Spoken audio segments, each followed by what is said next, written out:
বাংলাদেশের যত জেলায় আন্দোলন সংগ্রাম হয়েছে, গাইবান্ধার জনগণ কোন অংশে পিছিয়ে পড়ল না। প্রত্যেকটা আন্দোলন সংগ্রামে জীবন বাজি রেখে 14 সালে আন্দোলন করেছে। তারপরে যখন অনালিবেন ছিল তখন আন্দোলন করেছে। 14 সালে আন্দোলন করে অনেকে আমাদের মামলা খেয়েছে, জেল খেটেছে। 18 সালে নির্বাচনকে একটা পাতে নির্বাচন, 14 সাল 2024 সাল 28 অক্টোবর থেকে 7 জানুয়ারি নির্বাচনে একতরফা হয় আওয়ামী লীগের নির্বাচনে বিএনপি গাইবান্ধার মাটিতে স্বৈর শাসককে উৎখাতের জন্য দেশনেত্রী বেগম খালেদা জিয়া নির্দেশিত হয়ে ভারপ্রাপ্ত তারেক রহমান নির্দেশিত হয়ে গাইবান্ধার প্রতিটা এলাকায় আন্দোলন সংগ্রাম করেছিল। সেই সকল কর্মীরা আগে কেন বসতে গাইবান্ধার জন্য আজকে এই ছোট মাঠের কোন ইটা ছিল না। গাইবান্ধা এরকম 10টা মাঠ হলে আছে পরিপূর্ণ হতো জনগণের মধ্যে। নেতা কর্মীরা উৎসব প্রতিটা এলাকায় বার বলল। গাইবান্ধার সবচেয়ে বড় মাঠ, সেই মাঠে আজকে জায়গা ছিল এই জনগণের, ঠিক আছে না? তারপরে ভাই এসেছেন ধন্যবাদ দলের পক্ষ থেকে। আজকে যে কারণে আপনারা আন্দোলন করেছিলেন বিগত দিনে, একটি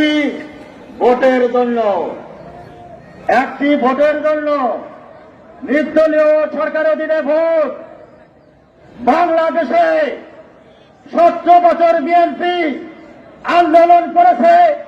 ইলিয়াস আলী চৌধুরী আলম সহ শত শহীদ রক্তের বিনিময়ে, আবু সাইদ সহ শত ছাত্র জনতা রক্তের বিনিময়ে স্বৈর শাসককে বাংলাদেশ থেকে এই গাইবান্ধাকে চিরতরে উৎখাত করতে পেরেছি আমরা। কিন্তু আজও স্বৈরাচারের প্রেতাত্মারা বিভিন্ন জায়গায় আছে না? বিভিন্ন জায়গায় আছে।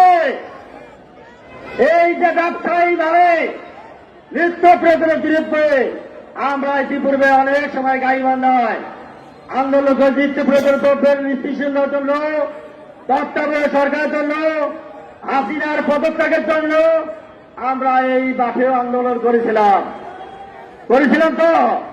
কিন্তু এই স্বৈরাচার হাঁটানোর একটি দেশে আজও আজ শৃঙ্খলা নেই অবনতে, আজও নিত্য প্রয়োজনের উদ্যোগতে প্রশাসনের মধ্যে ফ্যাসিস্টদের দোষরা বসে আছে। আমাদের সাথে যে আন্দোলন করেছিল তারা এখন অনেকে ফ্যাসিস্টদের সাথে হাত মিলিয়েছে।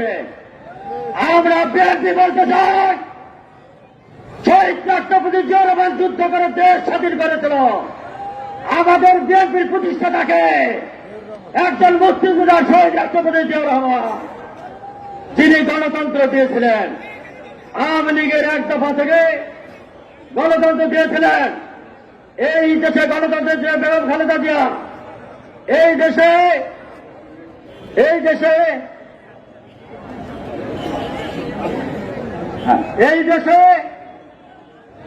গণতন্ত্র দিয়েছিল বেগম খালেদা জিয়া। আগামী 17 বছর আন্দোলন সংগ্রাম করে আগামী দিনে যে গণতন্ত্র আসবে, সেই গণতন্ত্র প্রতিষ্ঠা দেবে একটি দফার আলোকে আমাদের ভারপ্রাপ্ত চেয়ারম্যান, তিনি 15 বছর বিদেশে আছে, দলগুলোকে ছিন্ন করতে হচ্ছে, এক করে আজকে স্বৈরাচারকে উৎখাত করেছে। এই স্বৈরাচার মুক্ত একটি দেশে বাংলাদেশে নির্বাচিত সরকার হবে, নির্বাচিত সরকারের মাধ্যমে দেশ পরিচালনা করবে। আমরা এই সরকারকে বলতে চাই, তাড়াতাড়ি নির্বাচন দিবেন, নির্বাচনের মাধ্যমে দেশে ক্ষমতা হবে। এদেশ শহীদ দেশ, এদেশ বেগম খালেদা জিয়ার দেশ, এদেশ ভারপ্রাপ্ত তারেক রহমান দেশ, এদেশ বিএনপির দেশ। এই গাইবান্ধার মাঠে, বিএনপির ঘাটে, গাইবান্ধার মাঠে ধানের শীষের ঘাটে, গাইবান্ধার মাঠে খালেদা জিয়ার ঘাটে এবং গাইবান্ধার মাঠে আগামী দিনে তারেক রহমানের ঘাঁটি ইনশাল্লাহ। ঠিক আছে, এই গেল। আপনারা আন্দোলন সঙ্গে থাকবেন।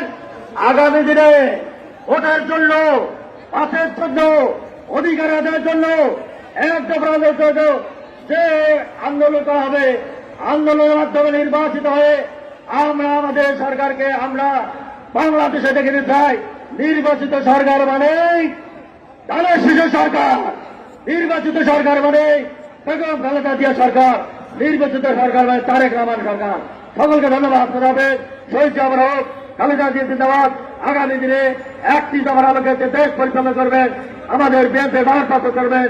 তারেক রহমান জিন্দাবাদ, জিন্দাবাদ।